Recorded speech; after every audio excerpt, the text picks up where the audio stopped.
सूफी की कलम से व्लॉग में आप सभी दर्शकों का एक बार फिर से स्वागत है। नमस्कार साथियों, आज हमारे साथ जो शख्सियत जुड़ने जा रही है वह है बारां जिले की सबसे बड़ी ग्राम पंचायत महात्मा गांधी आदर्श ग्राम पंचायत सीसवाली के सरपंच जनाब इदरीस खान साहब। और जैसा कि आपको मालूम है कि अभी बजट में राजस्थान के सभी क्षेत्रों को भरपूर चीज़ें मिल रही है, तो इसी कड़ी में सीसवाली को भी ग्राम पंचायत से नगर पालिका बना दिया गया है। तो ये इंटरव्यू इसलिए भी खास होने वाला है क्योंकि ये जो सरपंच साहब है ये हमारे इस ग्राम पंचायत के आखिरी सरपंच भी है और इस नई नगर पालिका के पहले चेयरमैन भी ये बनने वाले हैं। तो सबसे पहले तो आपका हमारे इस प्रोग्राम में बहुत बहुत स्वागत है सर। और पहला ही सवाल ये है कि जैसे अब ये नगर पालिका हुई तो इसमें मतलब आपका भी काफ़ी योगदान है, हमने ऐसा सुना है। तो मतलब ऐसी क्या ज़रूरत महसूस हुई कि इस महात्मा गांधी आदर्श ग्राम पंचायत को नगर पालिका में कन्वर्ट कराया गया? जी शुक्रिया। सीसवाली एक बड़ा कस्बा है और यहाँ तकरीबन 12,000 से ऊपर वोटर्स हैं और 20-22 हज़ार की आबादी का कस्बा है। तो इसमें पंचायत स्तर पर बजट की एक बहुत कमी रहती है। कस्बा काफ़ी एरिया में फैला हुआ है, तो बजट की कमी के कारण गुणवत्तापूर्वक जिस तरीके से काम करवाना चाहते हैं वो एक तो वो नहीं हो पाता है। दूसरी बात कि यहाँ जैसे सफाई की व्यवस्था है जो काफ़ी सालों से बंद पड़ी थी। हमने इस सफाई को जैसे हमने सरपंच का पदभार संभाला, कुछ महीने बाद ही हमने इसको 12 साल 10 साल स्ट्राइक के बाद इसको तोड़वा के हमने सफाई व्यवस्था चालू कराई। पर मैं समझता हूँ कि अभी भी वो सफाई व्यवस्था उस तरीके की नहीं हो पा रही है जैसी होना चाहिए। तो ये नगर पालिका जब संचालित हो जाएगी तो सफाई के लिए संसाधन मिलेंगे, स्थायी कर्मचारी मिलेंगे और ये सब मिलेंगे तो संपूर्ण सफाई व्यवस्था एक बड़ा तरीके से हो पाएगी। क्योंकि इससे पहले अभी मेरे सरपंच पदभार संभालने से पहले कूड़े के ढेर सीसवाली में लगे हुए थे और इसको कई बार तो लोग सीसवाली को कूड़े के ढेर के नाम से भी संबोधित कर दिया जी। कई सालों तक सफाई व्यवस्था यहाँ ठप रही है, इसमें कोई शक नहीं है। 10-12 सालों तक हड़ताल भी यहाँ पर रही है। तो एक तो सफाई व्यवस्था मतलब आपको लगा कि कस्बे में कई सारी समस्याएं हैं जिनको पंचायत से बढ़ करके नगर पालिका स्तर पर उनका समाधान किया जा सकता है, तो एक तो ये कारण रहा। तो इसमें मतलब आपने मंत्री जी से मांग की या मंत्री जी की खुद की इच्छा थी कि सीसवाली को अब ग्राम पंचायत से नगर पालिका में बदल लिया जाना चाहिए? जब मैंने सरपंच का पदभार संभाला तो मेरे सामने सबसे बड़ी चुनौती सीसवाली कस्बे को सफाई व्यवस्था के लिए थी, जिसका मैंने मेरे घोषणा पत्र में भी लोगों से वादा किया हुआ था। और एक रोशनी की व्यवस्था, तो सफाई व्यवस्था तो जब मैंने इसके लिए प्रयास किए और जो मेरे सामने समस्याएं आई, हालांकि मैं आभार व्यक्त करना चाहूँगा वाल्मीकि समाज का जिन्होंने मेरी बात को तरजीह देते हुए इस कस्बे की सफाई व्यवस्था को सुचारू किया। तो उस वक्त मुझे काफ़ी समस्याओं का सामना करना पड़ा। तभी से मैंने ठान लिया था कि मैं हमारे लोक क्षेत्रीय विधायक कैबिनेट मंत्री प्रमोद जैन भाई साहब, जिनको विकास पुरुष के नाम से जाना जाता है, उनसे तब से ही मैं इस डिमांड को लेकर मांग करता आ रहा हूँ। जब भी बजट घोषणा होने वाली हो रहती है तब भी हर बार मैंने उनको राइटिंग में लिखकर कई बार दिया है और मैं इसके पीछे पड़ा हुआ था। सो उन्होंने इस कस्बे की भावनाओं को समझते हुए और हमारे पंचायत कोरम की भावनाओं को समझते हुए उन्होंने मेरी इस बात को तरजीह देते हुए आज इस बजट घोषणा में, अंतरिम बजट घोषणा में नगर पालिका की घोषणा करवाई। इसके लिए मैं उनका तहे दिल से आभार व्यक्त करता हूँ। हमारे यशस्वी मुख्यमंत्री जी का, हमारे कैबिनेट मंत्री प्रमोद जैन भाई जी का, हमारे जिला प्रमुख भाभी जी उर्मिला जैन भाई जी का मैं बहुत बहुत आभार व्यक्त करता हूँ सीसवाली की जनता की ओर से। अच्छा, और अभी इसी मार्च में आपको चुना गया था तो 3 साल का भी आपने जश्न भी मनाया, 3 साल बेमिसाल।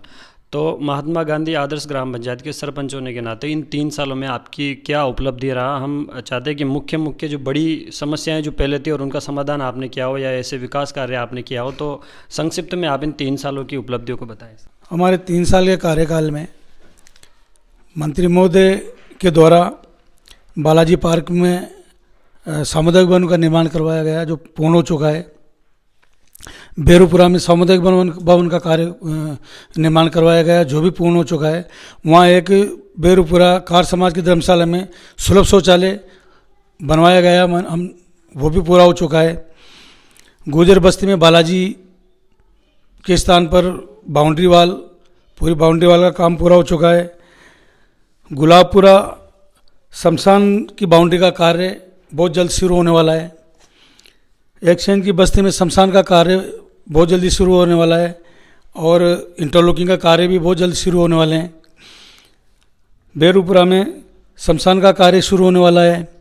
कालूपुरा से बड़ौद महादेवी तक डामरीकरण सड़क का निर्माण कार्य अभी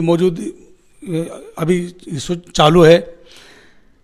कालूपुरा, इसके अलावा निर्माण कार्य, इसके अलावा शीश वाले के ब्रिज हाई लेवल ब्रिज तो बनना, उसका भी काम 2-4 दिन में चालू होने वाला है। और महादेव जी के, बड़ौद के महादेव जी पर जिसका शीश वाली से सीधा संपर्क है और प्राचीन मंदिर है, 350-400 साल पुराना, उस पर 30 करोड़ की लागत से हमारे मंत्री मोदी के आशीर्वाद से वो काम भी वहाँ पर चालू है। और शीश वाली में हर गली मोहल्ले में ऐसी कोई गली बाकी नहीं छोड़ी जहाँ पर इंटरलॉकिंग का काम नहीं हुआ हो, जहाँ पर कोई किसी तरह की और कोई समस्याएं, तो वो हम हर संभव प्रयास कर रहे हैं कि ये शीश वाली कस्बा एक अच्छा कस्बा नज़र आए। ये उपलब्धि हमारे लिए, शीश वाली में 10 साल से 12 साल से स्ट्राइक चल रही थी सफाई कर्मियों की, उसको हमने ख़त्म करवाया और सफाई व्यवस्था चालू करवाई। पिछले 30 सालों से कस्बे में लाइट की कोई व्यवस्था नहीं थी, रोशनी की कोई व्यवस्था नहीं, हमने हर गली मोहल्ले में रोशनी की व्यवस्था करवाई। इसके अलावा हमने कई विकास कार्य शीश वाली में 12 से शीश वाली की कोरोना काल के बाद 12 शीश वाली के लिए जो डायरेक्ट हेडक्वार्टर को जोड़ती है वो बस बंद थी, हमने प्रयास करके उसको चालू करा, वो भी एक अहम भूमिका है, एक बहुत ज़रूरी चीज़ है। इसके अलावा कॉलेज, महाविद्यालय, इसके लिए हमने मंत्री महोदय को कई बार अवगत करवाया कि कस्बे के बच्चे दूर पढ़ने जाते हैं और एक घर के 2 झूले हो जाते हैं और वो लोग जो है खर्चे वही नहीं कर पाते, वो करवाया। 132 ग्रेड लाइट की काफ़ी समस्या बनी रहती है, इसके लिए हमने 132 GSS की डिमांड मंत्री महोदय ने पास रखी और उन्होंने उसको भी इस बजट घोषणा में पूरी करवाई और मुख्य मांग नगर पालिका थी वो भी पूरी करवाई। इसके अलावा छोटे मोटे शमशान की बाउंड्रियाँ हैं, कब्रिस्तान की बाउंड्रियाँ हैं, कई जगह हमने वाटर कूलर लगवाए हुए हैं, इंटरलॉकिंग वगैरह की हुई है। मतलब हमने वो सब काम किए जो एक पंचायत क्षेत्र के अधिकार में, पंचायत सरपंच के अधिकार में आते हैं, उनका पूर्ण करने का पूरा प्रयास किया है। और कई लोगों का आरोप है कि जैसे 3 साल में आपने जो उपलब्धियां गिनाई उनमें से ज़्यादातर लोग जो है, जो आपके विपक्षी मान लो या लोगों के सवाल हैं कि ज़्यादातर काम जो है वो कैबिनेट मंत्री जी बाया जी की तरफ से हुए हैं, तो इसमें सरपंच साहब का योगदान नहीं है, ऐसा कहना है। तो उन लोगों को आप क्या जवाब देना चाहेंगे? वो मानते हैं कि ये जो उपलब्धि आप बता रहे हैं इनमें से ज़्यादातर मैक्सिमम जो है वो मंत्री जी की हैं। इसमें मैं उन लोगों को केवल सरलता से यही जवाब देना चाहूँगा, उनका सवाल का जवाब देना चाहूँगा कि जिस तरीके से हमारे मंत्री महोदय पे, कैबिनेट मंत्री प्रमोद जैन भाया जी पर हमारे यशस्वी मुख्यमंत्री, राजस्थान के मुख्यमंत्री अशोक जी गहलोत का आशीर्वाद रहा है, वो भी उन्हीं से मांगते हैं। और हमारे लिए प्रमोद जैन भाया जी मुख्यमंत्री हैं, प्रमोद जैन भाया जी सब कुछ है, तो मेरे ऊपर भी हमारे कैबिनेट मंत्री प्रमोद जैन भाई जी का आशीर्वाद रहा है और उन्हीं आशीर्वाद के चलते मैंने इन सब चीज़ों की कई बार उनसे डिमांड की तो उन्होंने मेरी बात को तरजीह देते हुए इन सब चीज़ों को, ये जितने भी विकास कार्य हुए हैं इनमें हमारी कोरम की, पंचायत कोरम की हमारी पूरी भूमिका रही है। हमने हर चीज़ का डिमांड लेटर भेजा है और उसके तहत ही जो, तो इसमें किसी ने अगर उनसे 2 बार किसी काम के लिए कहा है कस्बे के विकास के लिए, तो हमने उस काम के लिए हमने 40 बार कहा है, तो हमारा भी बहुत महत्वपूर्ण योगदान रहा है इसमें। अच्छा, और एक और सवाल जो लोग पूछना चाहते हैं कि कस्बे में अतिक्रमण काफ़ी बढ़ रहा है, जैसे कालूपुरा क्षेत्र हो या कई सारी जगहों, कुछ चरागाह की ज़मीनों का मामला हो या कुछ ऐसी वैसी बातें हों। एक सवाल अतिक्रमण का है, कालूपुरा बस्ती हो चाहे चरागाह भूमि हो, तो लोगों का आरोप है कि सरपंच साहब के संरक्षण में कई लोगों ने कस्बे में महत्वपूर्ण स्थानों पर अतिक्रमण कर रखा है, तो उनके बारे में आपका क्या कहना है? अतिक्रमण का जहाँ सवाल है, जब से हमने पंचायत का पदभार संभाला है मेरे पहले जहाँ जहाँ भी अतिक्रमण हुए, अतिक्रमण तो कई समय से होते आ रहे हैं, पर जो नए नए अतिक्रमण होते हैं और उसकी जांच जब जब भी मुझे इत्तला मिलती है, कोई शिकायत करता है, इत्तला मिलती है, तो मैं तुरंत उस पर कार्रवाई करता हूँ, नोटिस भेजता हूँ, चाहे वो बाजार मुख्य मार्ग का मामला हो, चाहे चरागाह का मामला हो। मैंने कई लोगों के काम बंद करवा रखे हैं, इसका आप प्रत्यक्ष में जाकर देख सकते हैं। 33 KB के सामने, 33 ग्रेड के सामने कई लोगों के काम बंद करवा रखे हैं। उसके लिए मैंने कलेक्टर साहब को लेटर दे रखा है, SDO साहब को लेटर दे रखा है, तहसीलदार जी को दे रखा है, थाने पुलिस स्टेशन पर लेटर दे रखे हैं, और हम पूरा प्रयास करते हैं कि मेरे समय पर कोई नया अतिक्रमण नहीं हो। और एक और महत्वपूर्ण सवाल जो ये बजरी का है, रेत का, कि कस्बे में जो है वो धड़ल्ले से अवैध खनन होता है और आए दिन ट्रैक्टर की दुर्घटनाओं का अंदेशा रहता है, तो इसके बारे में क्या कहना है?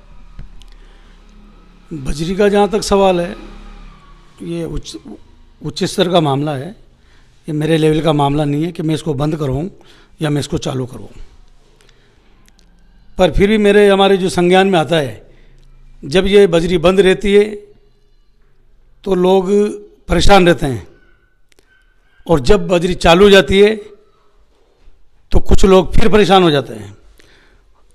तो मैं इसमें ज़्यादा बात नहीं करते हुए, एक अवैध खनन है, तो मैं इसका जवाब तो खनन मंत्रालय से मिल पाएगा आपको कि क्यों बंद है और क्यों नहीं है। जी ठीक है। और कईयों का तो नहीं, पर कुछ कार्यकर्ताओं का आरोप है कि हमने सरपंच साहब की जीत में काफ़ी महत्वपूर्ण भूमिका निभाई है, और आज जब हमारे काम पड़ते हैं तो वो हमारा फ़ोन नहीं उठाते हैं, और अगर उठाते भी हैं तो कहते हैं इसमें मैं कुछ नहीं कर सकता, आप देख लो आपके हिसाब से। तो कई कार्यकर्ताओं का मनोबल टूटने का आरोप वो लगाते हैं, तो ऐसे कार्यकर्ताओं के लिए आप क्या कहना चाहेंगे? पहले तो ये बताएं कि इसमें ये सच है क्या, और अगर है तो मतलब इसके लिए कौन जिम्मेदार है? एक बार दोबारा से आप मुझे पूछें। कई कार्यकर्ता तो नहीं, कुछ कार्यकर्ता, उन्होंने सवाल, जब मैंने सवाल मांगे थे कि सरपंच साहब का इंटरव्यू कर रहे हैं तो आप अपने सवाल लिख करके भेजें, तो आप ही के कुछ कार्यकर्ता जिन्होंने रात दिन आपके साथ चुनाव लड़ने में काफ़ी योगदान दिया, तो अब वो कार्यकर्ता सवाल पूछ रहे हैं कि हमने सरपंच साहब की जीत में बहुत कुछ किया, लेकिन आज हमारे फ़ोन नहीं उठाते हैं, और उठाएं तो टूटता हुआ जवाब मिलता है, मतलब हमारा काम नहीं होता है, ऐसा वो आरोप लगा रहे हैं। तो उनके आरोपों पर क्या कहना चाहेंगे? सबसे पहले तो मैं, जिन्होंने मेरे साथ मुझे सरपंच बनाने में मेहनत की है, उनका भी शुक्रिया अदा करता हूँ। जिन्होंने मुझे वोट दिया है उनका भी शुक्रिया अदा करता हूँ, जिन्होंने नहीं दिया उनका भी शुक्रिया अदा करता हूँ, क्योंकि मैं अब एक जनप्रतिनिधि हूँ। तो मुझे जिन्होंने नहीं दिया उन्होंने भी दिया, जिन्होंने दिया उन्होंने भी वोट दिया, और सभी के सहयोग से मैं इस पद पर सुशोभित हूँ। उसका मैं उनके दिल के गहराइयों से उनका आभार व्यक्त करना चाहता हूँ, आभार व्यक्त करता हूँ, शुक्रिया अदा करता हूँ। अब रहा सवाल कि टूटता जवाब देने का, मेरी फितरत में, मेरी आदत में नहीं है। मैं बिल्कुल, किसी ने अगर मुझे कोई काम बताया, मेरे अगर बस में है, मेरे नियम कायदे में आ रहा है, मेरे बस में है, तो मैं उनको यस करता हूँ। अन्यथा मैं उनको 15-20 दिन तक मीठी मीठी बातें करके उनका समय ख़राब नहीं करना चाहता। मैं बिल्कुल उनको सीधी बात कहना चाहता हूँ कि मैं इस काम मेरे से नहीं होगा, ताकि उनका भी समय ख़राब नहीं हो, मेरा भी समय ख़राब नहीं हो, और वो मुखालते में नहीं रहे। तो मैं ये मैसेज देना चाहता हूँ कि मैं टूटता जवाब नहीं। और गलत काम, कुछ लोग गलत कामों के लिए मुझसे बोलते हैं, मैं उन कामों के नाम नहीं लेना चाहता। आपके इंटरव्यू के माध्यम से बात ठीक नहीं रहेगी। तो ऐसे कामों में मैंने पहले भी किसी की पैरवी नहीं की, और मैं आज भी पैरवी नहीं करता, आगे भी पैरवी नहीं करूँगा, क्योंकि मुझे इस कस्बे को, पूरे कस्बे को जो है एक सौहार्दपूर्ण वातावरण बना के रखना है। तो मैं गलत कामों में किसी का साथ नहीं देता। मैं जो होता है सही बात को, अगर मेरे बस में तो उसको यस करता हूँ, वरना नो को।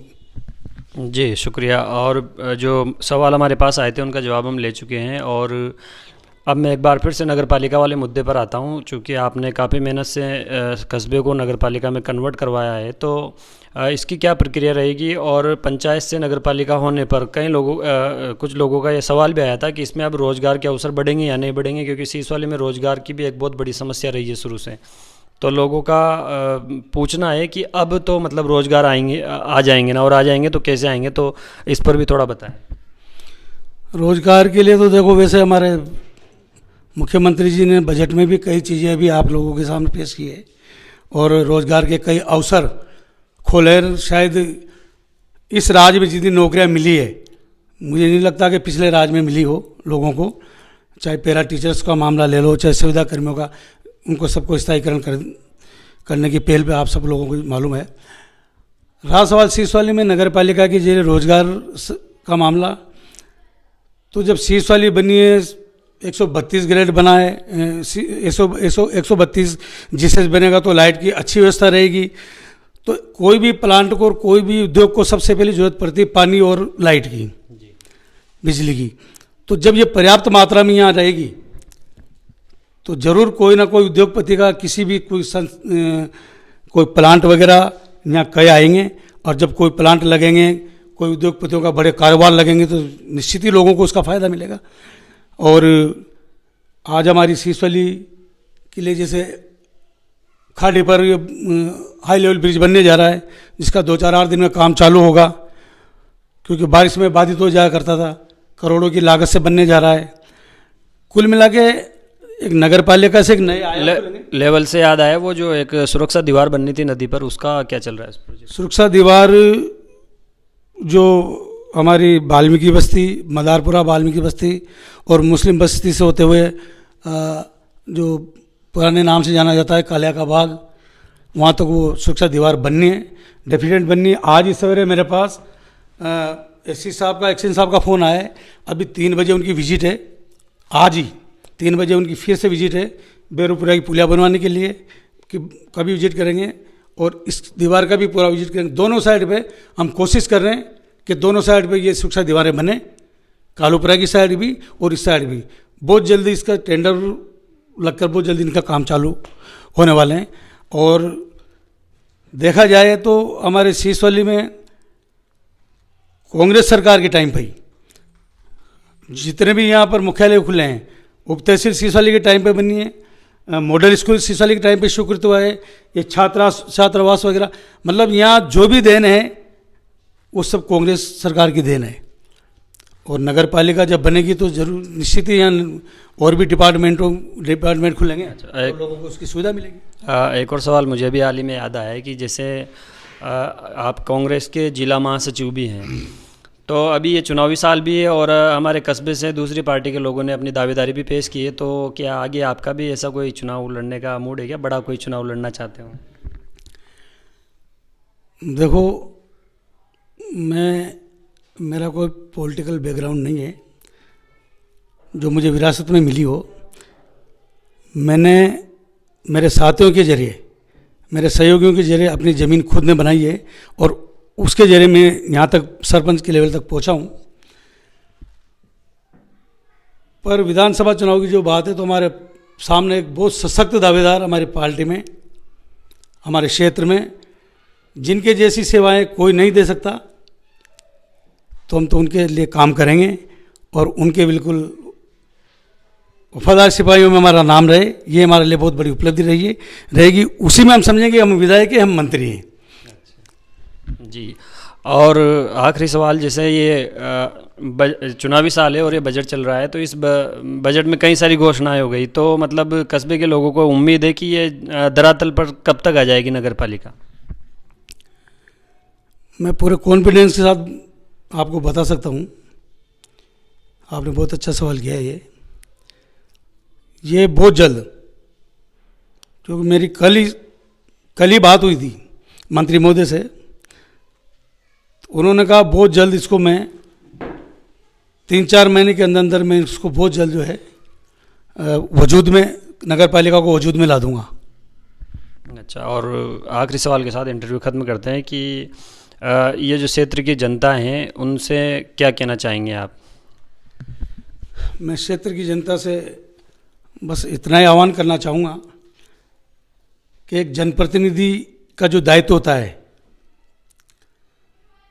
तो ऐसे जनप्रतिनिधि को अपना, ऐसे व्यक्तित्व वाले को अपना जनप्रतिनिधि बनाएं जो क्षेत्र में विकास, क्षेत्र में सौहार्दपूर्ण वातावरण, क्षेत्र में सामाजिक काम, आपका आगे का प्लान भी बताना कि अब आगे क्या करने वाले हैं, क्योंकि ये तो आखिरी चुनावी साल है और आपके पास तो भी टाइम बचा हुआ है, तो सीसवाली क्षेत्र के लिए क्या प्लान है आपका? सीसवाली क्षेत्र के लिए हमारे पास हम जो भी समस्याएं हमारे सामने आएंगी जैसे मंडी का मामला हो चाहे हॉस्पिटल का मामला हो, इसमें भी कई सारी परेशानियां हैं, तो इन्हें कैसे दूर करेंगे, ऐसा भी देखने में आ रहा है। मंडी सुचारू रूप से चले उसके भी हम प्रयास कर रहे हैं मंत्री महोदय से। और हॉस्पिटल का जो मामला है, हॉस्पिटल में लगभग कम से कम 3 करोड़ की लागत से भी नई बिल्डिंगों का तैयार की जा रही है। और इसको मॉडल CSC के रूप में पहले बिल्डिंग तो अच्छी है, शुरू से ही काफ़ी अच्छी सुविधाएं रही, लेकिन डॉक्टर का यहाँ पर जो है हमेशा मामला डावाडोल रहा है, मतलब अच्छे डॉक्टर की हमेशा से यहाँ पर कमी रही है। डॉक्टर्स मतलब डिलीवरी के लिए भी इंसान को मतलब 12 जाना या कोटा रेफ़र करना पड़ता है, मतलब बहुत कम चांसेज में यहाँ पर ऐसे केस लिए जाते हैं, वरना डायरेक्ट रेफ़र कर दिया। उसके लिए हमारे प्रयास चल रहे हैं। हमने पहले भी यहाँ पे MD फिजिशियन नवीन डॉक्टर साहब को हमने यहाँ डेपुट करवाया था, पर किसी कारण उनका प्रोफेसर में प्रमोशन हो गया, इस चक्कर में उनको यहाँ से जाना पड़ा। हम फिर से प्रयास कर रहे हैं कि एक अच्छा फिजिशियन डॉक्टर यहाँ पर आए, एक अच्छी लेडीज़ महिला डॉक्टर यहाँ आए, ताकि महिलाओं को भी परेशानी नहीं हो। तो हम पूरी कोशिश कर रहे हैं, और जो भी यहाँ की समस्याएं होंगी उनके लिए हम पूरी तरह से तैयार हैं, उनका पूरा समाधान करने की पूरी कोशिश करेंगे। मांग पर मंडी को सुचारू रूप से चालू करवाने के लिए हम बिल्कुल प्रयास करते हैं। कई बार मंत्री महोदय से वार्ता हो चुकी है, और वो खुद भी इसके लिए प्रयासरत हैं। हमारे यहाँ खेल क्षेत्र के मामले में 1.5-2 करोड़ की लागत से स्टेडियम 20 बीघा में स्टेडियम का निर्माण समय पे काम चल रहा है। इसके अलावा हॉस्पिटल में बिल्डिंगों का काम चल रहा है, अलावा चारों तरफ रोडों के काम चल रहे हैं। और एक और ओपन जिम का काम अधूरा जो महासत्यों के बाग में बनना था, उस पर भी कुछ बताएं। महासत्यों के बाग में ओपन जिम नहीं बन सकता, इसके लिए हम अब एक पब्लिक पार्क डेवलप करने के मनसा हमारे दिल में है, दिमाग में है। कोशिश करेंगे हम एक पब्लिक पार्क डेवलपमेंट करेंगे, उसी में एक हिस्से में ओपन जिम को भी स्थापित करने के हम मूड में हैं। क्योंकि जब नगर पालिकाएँ संचालित होगी तो यहाँ कई तरह के और भी तो पब्लिक पार्क भी बनेगा, और भी जो जनता से जुड़ी जितनी भी मूलभूत सुविधाएं उन सबको हम यहाँ करने की पूरी कोशिश